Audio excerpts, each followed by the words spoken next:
Hello everyone, this is Gaurav here और स्वागत है मेरे यूट्यूब चैनल में आप सभी का। जैसे कि आप लोगों को पता है कि आप लोग का जो बोर्ड एग्जाम है क्लास 12 जैक बोर्ड का, चाहे आर्ट्स का बच्चा हो, कॉमर्स का बच्चा हो या साइंस का बच्चा हो, 13 और 14 फरवरी को आप लोग का इन दो डेट में तीनों स्ट्रीम का पेपर होने वाला है इंग्लिश कोर का।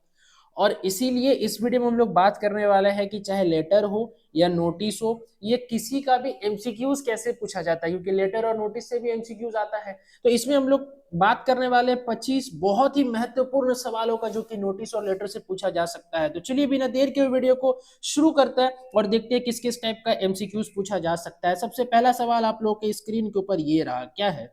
What is the word limit of a notice, यानी नोटिस का वर्ड लिमिट कितना होता है? तो सिर्फ 50 वर्ड होता है। वन का ऑप्शन नंबर बी हो जाएगा। कलर व चेंज कर लेते हैं ना हो। हाँ देखो यहाँ पे।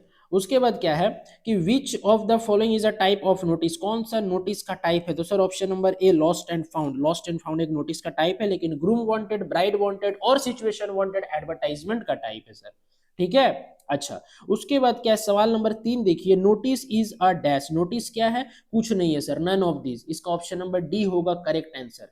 समझा ना बउआ? हाँ। आगे देखो क्या है। चौथा नंबर है कि the heading subject of a notice should be. जो हेडिंग और सब्जेक्ट होना चाहिए नोटिस का, वो मेरे को कैसा रखना है? बी ब्रीफ, यानी छोटा रखना और कैची, यानी समझने में आसानी हो। डन तो? हाँ।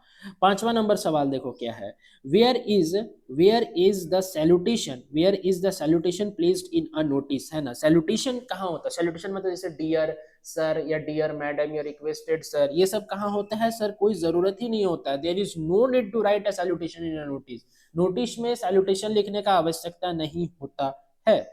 सवाल नंबर 6 है, which of these is the most suitable way to start the body of a notice. जब स्टार्ट करते हैं, मेन जब बॉडी लिखते हैं नोटिस का, उसका सबसे अच्छा सुटेबल वे क्या होता है? This is to inform you. देखो नोटिस वाला अगर आप लोग वीडियो नहीं देखे हो तो इस वीडियो का डिस्क्रिप्शन बॉक्स में आपको नोटिस राइटिंग का लिंक मिल जाएगा। उसमें मैं बताया हूँ बढ़िया से कि किस तरह से आपको नोटिस लिखना है, और एक सवाल भी करवाया हूँ कि किस तरह से आपको वो जो हम फॉर्मेट बताए हैं उसको इंप्लीमेंट करना है सवाल में, उसमें लागू करना है सवाल में किस तरह से। नहीं देखे हो, डिस्क्रिप्शन बॉक्स में जाओ और लिंक दिया गया है, उसमें टैप करो और सबसे पहले देखो।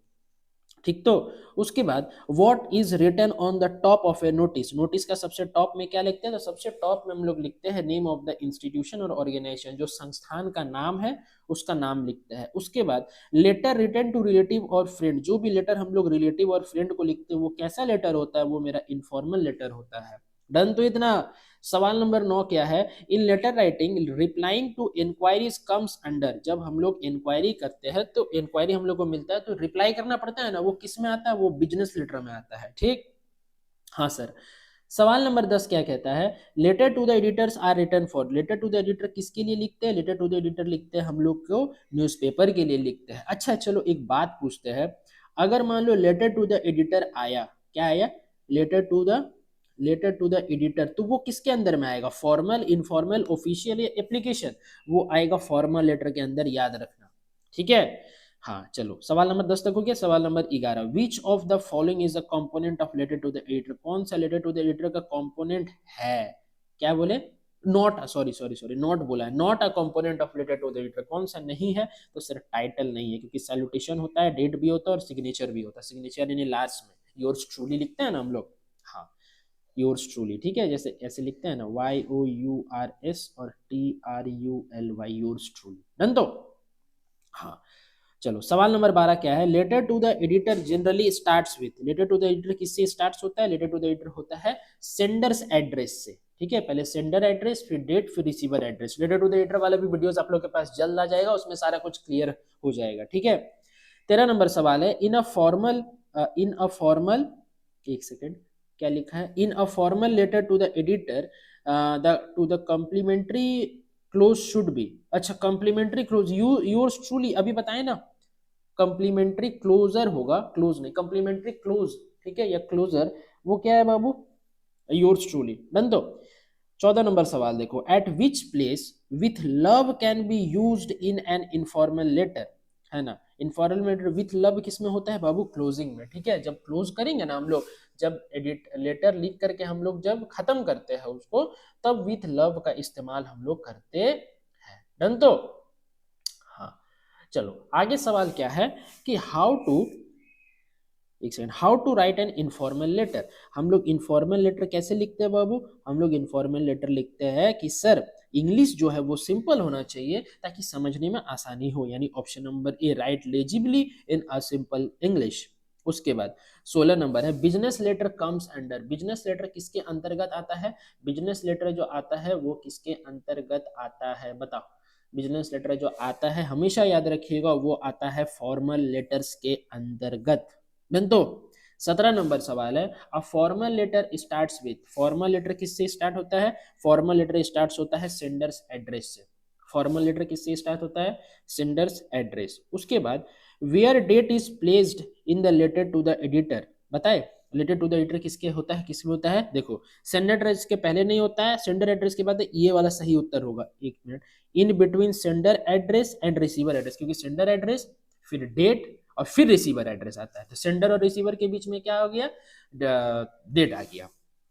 डन तो उसके बाद which is the wrong way of writing date in a formal letter. जब भी हम लोग फॉर्मल लेटर लिखते हैं तो उसमें जो डेट लिखते हैं उसमें कौन सा रॉन्ग है? रॉन्ग मतलब कि नहीं लिखना चाहिए, वो ये वाला है ऑप्शन नंबर डी। ठीक है, उसके बाद देखो क्या लिखता है in a formal letter the correct form of salutation is. Formal letter में कौन सा सैल्यूटेशन सबसे परफेक्ट है बताओ? देखो सैल्यूटेशन मतलब आप लोग समझ गए, डियर सर मैम जो हम लोग लिखते हैं, तो सबसे परफेक्ट जो है वो मेरा होता है सबसे पहला वाला ऑप्शन, डियर सर और मैडम, ये वाला सबसे करेक्ट उत्तर है। ठीक, उसके बाद which of the following is the most suitable salutation for the letter to the editor. Letter to the editor के लिए सबसे मोस्ट सुटेबल सैल्यूटेशन कौन सा है बताओ? लेटर टू द एडिटर में सबसे सुटेबल है डियर सर या मैडम, डियर सर या मैडम। डन तो ठीक है। हाँ चलो आगे बढ़े। सवाल नंबर 22 क्या कहता है in a letter to school and college, in a letter to school और college what is written as salutation, है ना? कॉलेज में या स्कूल्स में हम लोग कौन सा सैल्यूटेशन यूज करते हैं? तो आप लोग को पता है डियर लविंगली, एक सेकंड, डियर लविंगली फेथफुली, ये सब तो इस्तेमाल नहीं करेंगे सर, यानी सही उत्तर क्या होगा? ऑप्शन नंबर ए। उसके बाद क्या कहता है 23 नंबर सवाल है मेरा कि a business letter requires with the name and designation.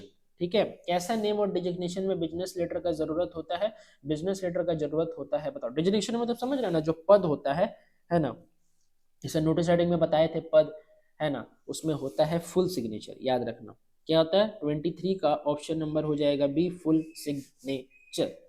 चलो आगे बढ़े, आगे बढ़ते हैं। Letter to the dash comes under formal letter, है ना? फॉर्मल लेटर के अंदर क्या क्या आता है? देखो फ्रेंड्स फादर मदर ये सब इनफॉर्मल है ना? तो सर फ्रेंड्स फादर मदर ये सब अगर इनफॉर्मल है, ये भी इनफॉर्मल है, ठीक है, और ये भी दोनों इनफॉर्मल है, यानी उत्तर होगा क्या? डी, है ना, यानी ये इनफॉर्मल है।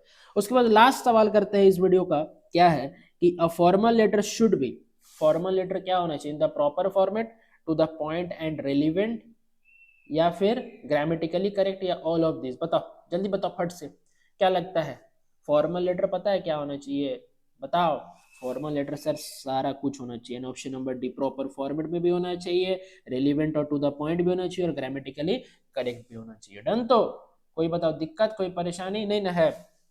तो आई होप आप लोगों को वीडियो पसंद आया होगा, सारा जो एमसीक्यूज करवाई वो समझ में आ गया होगा। ज्यादा से ज्यादा शेयर करना, क्योंकि ग्रामर वाला एमसीक्यूज बहुत इंपॉर्टेंट होता है बोर्ड एग्जाम का नजरिया से। और आप लोग का जो 13 और 14 फरवरी को एग्जाम होने वाला है क्लास 12 के इंग्लिश कोर का, उसके लिए तो काफी ज्यादा इंपॉर्टेंट है। तो चलिए मिलते हैं नेक्स्ट वीडियो में। मेरे चैनल में नहीं हुआ तो सब्सक्राइब करके चलना चैनल को, और बेल आइकन को प्रेस कर देना ताकि सारा वीडियो का नोटिफिकेशन आप तक पहुंच सके। तो मिलते हैं नेक्स्ट वीडियो में, तब तक के लिए बाय बाय, टेक केयर।